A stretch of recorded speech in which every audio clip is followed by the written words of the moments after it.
And welcome to Daybreak Plus on WGRZ Plus. I'm Pete Gallivan. And I'm Natalie Faas. Making your Daybreak Plus debut. My favorite show in the whole world, and now I'm actually here. And you've got a special good morning to say before we get to Patrick, right? Yeah, hi Grampy, good morning. He rearranged his breakfast plan. I'm glad we prefaced that because I thought you were saying that to me. Hey Grampy, good morning.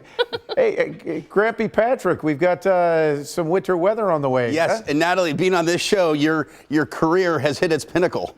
Once, where do you go from here?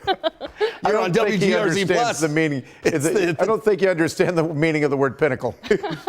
All right. Good morning, everyone. We do have some wintry weather coming. It's coming tomorrow. Quiet and cool today. Light snow tomorrow, maybe 1 to 2 up to 3 inches through Saturday morning. Very cold on Sunday, and then snow and rain Christmas Eve. It may be just snow. We'll have to watch it. We're a week away, 5 days away. But we are watching a system that could bring us a little bit of winter on Tuesday. Christmas Eve. Tonight, snow develops late tonight towards tomorrow morning, and then widespread light snows tomorrow during the day. Quiet today. The only thing we could potentially see weather-wise are a few snow showers coming down from Lake Ontario. Small chance of that, but just it's there. What we're watching, though, is an important system crossing Minnesota into Wisconsin now, and it'll be here tomorrow morning. So notice today on Future Look, all is quiet, temperatures close to 30 degrees. There comes the snow overnight, and here it is. It blossoms over the area during the commute tomorrow. Light snow, but maybe moderate at times, and temperatures will be close to freezing, so the snow will stick. And roads could be a little slippery, especially in the morning. And then again in the afternoon for the evening commute, we could have more snow there, and then some snow showers lasting possibly into Saturday morning. But Saturday certainly will be chilly with temperatures low 20s at best, and then teens for highs on Sunday. So here we go. Future look temperatures for Saturday, teens to around 20 degrees. Under partly sunny skies, there could be a few snow showers in the morning. And then as we head towards Sunday, temperatures only in the teens. So it's going to be cold, no doubt about it. Luckily, there won't be much wind to deal with, but still chilly. And then it does begin to warm up as we head into next week is how things are looking. So for today, and by the way, for the Bills game, kicking off in like 15-degree weather. That's about it. All right, mostly cloudy, 31. Tonight, cloudy with some light snow developing late. Snowfall forecast looks like this. We'll get 2 to 3 inches tomorrow, maybe a few spots just a little bit more than that. Long range forecast, Sunday cold. Next week it warms up. Rain and snow showers on Tuesday. Christmas right now looking cloudy and a little warmer at this point. And then for the south towns in the southern tier, snow Friday into Saturday morning. Dry weather Sunday, Monday, and then kind of messy Christmas Eve into Christmas Day as temperatures climb close to 40 by Christmas. All right, so it is layer up for all the tailgaters on Sunday. All right, thank you very much, Patrick. It is going to be a cold one on Sunday, but luckily, Josh Allen is on fire right now. He has scored 37 total touchdowns with 3 games left in the regular season. Just won his 3rd AFC Offensive Player of the Week award as well. All of the success could lead Allen to his first MVP award, we hope. So how's he doing it? He spoke about it during yesterday's media session. In terms of ball placement, especially these last few weeks, making sure that I'm staying consistent with my mechanics. I'm sorry, guys. That's. I know, right?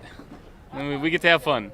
I don't know, 70, 75, I guess, but we're having fun. We get to have fun here. This is what it's all about. But yeah, just making sure I'm staying up to date with my mechanics, my footwork. Throughout the game and throughout the year, your footwork can get off base. You can take 3 instead of 5, and just making sure that I'm staying on top of those little things. And I've got a good help with Joe in the quarterback room, making sure I'm staying on top of it. Yeah, and in case you were wondering what that noise was and what was distracting Josh, well, his teammates were throwing the Nerf ball around during the interview, and it was one of those with the whistle in it. You could hear it. So as you just heard, Allen is crediting his coaches for making his technique good throughout the year and keeping on top of that. But one of his teammates thinks he's doing well for a different reason. Yeah, that's right. The snowman himself, Deion Dawkins, says it's love. Dawkins is crediting Alan's fiancée, actress Haley Steinfeld. He says, quote, when you're in the world that we're in and a lot of people pulling at you and a lot of sources of ups and downs of a roller coaster, you have that one stable person you can rely on, go home and hug and get a laugh no matter what. I think that's dope, and that's what I think is going on, he said. That is awesome. Yeah, love will take you a long way, I would imagine. And, you know, Travis Kelce last year won the Super Bowl with what's-her-face in the, you know, Haley's understudy. Yeah. Anyway, speaking of the Bills, they are answering an important question in life. There's a debate going around in the locker room, and this one is just, it's a blockbuster debate. How many holes does a straw have? I have 1 or 2 holes. I would say 2. So what did it have? Makes sense. There's 2 holes, right? It was so much. One at the beginning and one at the end. 1 hole, 2 openings, obviously.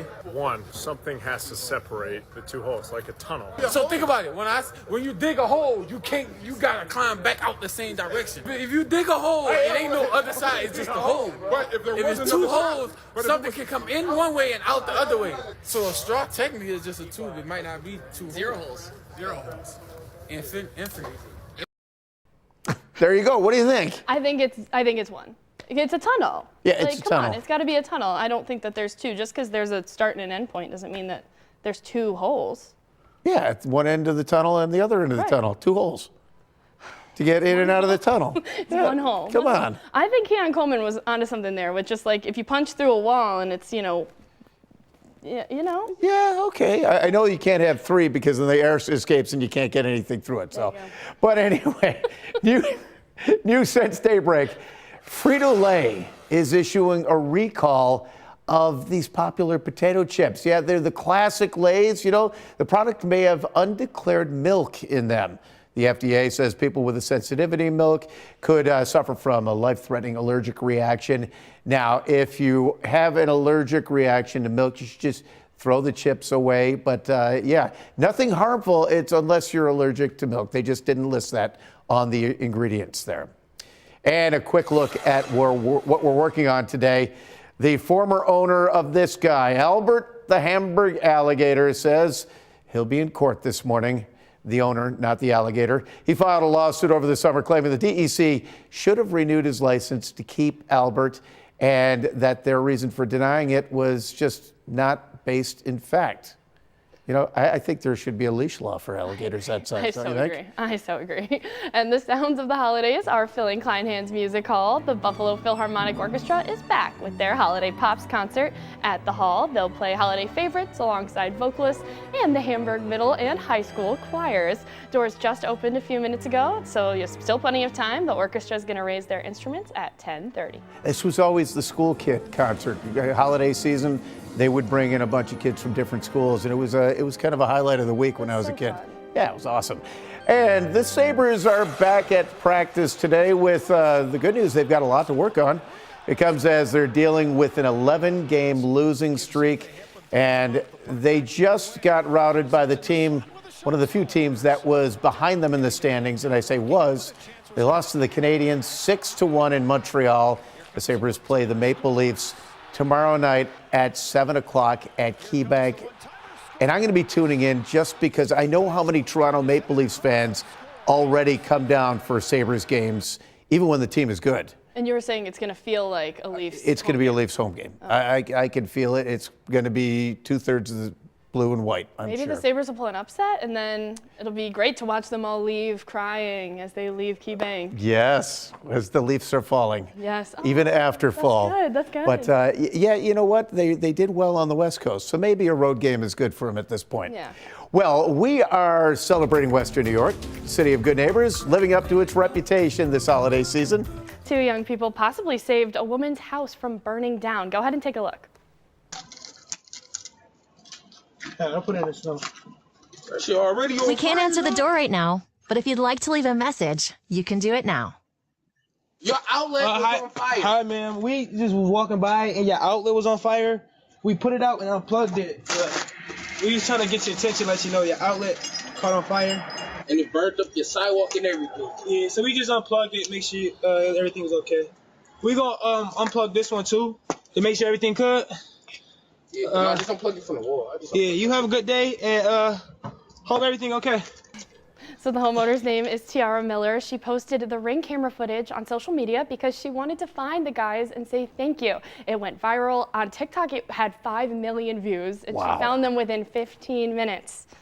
It's pretty sweet story, and I just felt like, I wanted to share it because the, guys were younger, and a lot of times, you just see young people in a negative light. So I just wanted people to be able to see this and share some positivity that young people are doing. I don't really know like specifically their ages. I believe one maybe like 20 years old, maybe like 19. Really nice young men.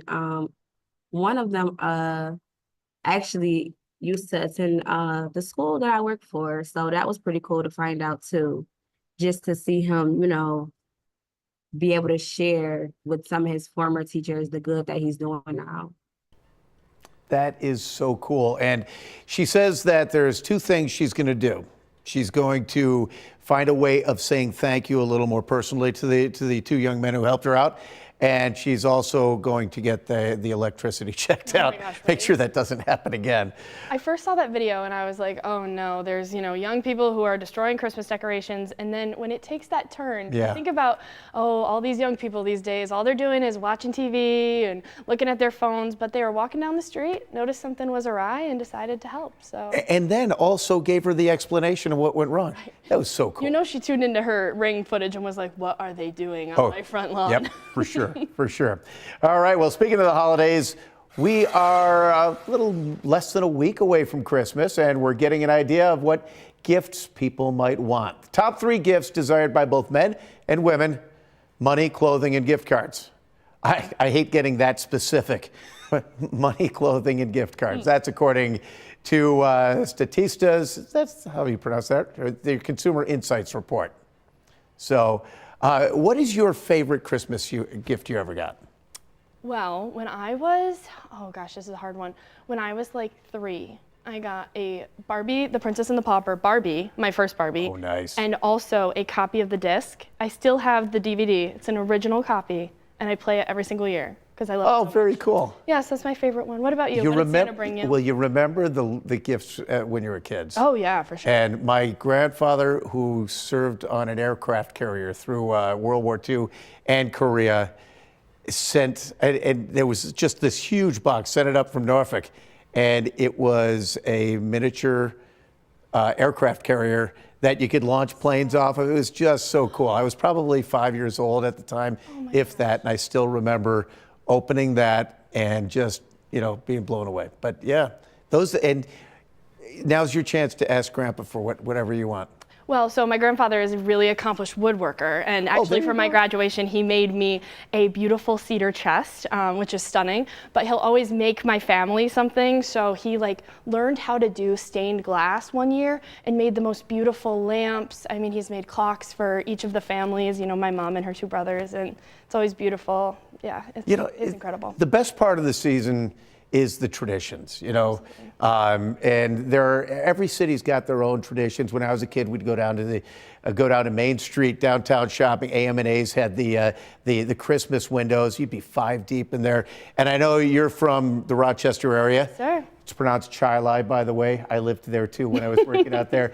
And I love the new tradition of the Genesee Brewery keg Christmas tree. It's an icon. It's a landmark. Cool. You got to go to it. Oh my gosh, it's so great. My dad is such a great gift giver too. He always thinks of a problem my mom and I have, and then